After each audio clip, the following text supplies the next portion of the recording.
look like a regular map, but suddenly we find ourselves, what's this? A third-person action game. So we've got a ghost character here moving through the environment, and I'm using my mouse and keyboard to control this ghost. Well, actually, I'm just using my keyboard right now, but just yesterday, the engineers put in support for mouse look. It's not in this build here, but at some point you'll actually be able to move where you want to look and aim your weapons using the mouse just like you would with a third-person action game.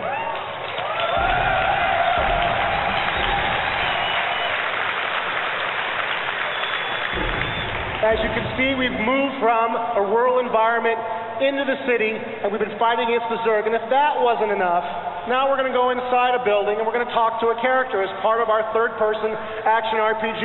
And having spoken to this character, we're going to use some custom UI created in our scripting engine, and we're going to move back into the city and engage the Zerg threat.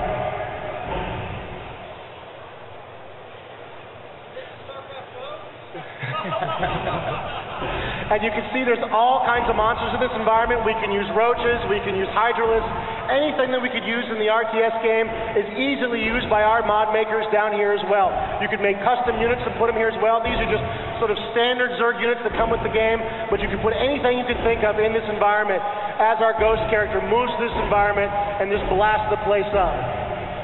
And if that wasn't quite enough for you, we've also got the ability to take our ghost character underground. We are underground in a real-time strategy game. Unbelievable. So we move through the underground mine here. We can continue to engage the Zerg, fighting with our weapons, aiming our weapon carefully. We can engage our cloaking device using custom UI put in by the designer of this mission. And this was put together by somebody in their spare time.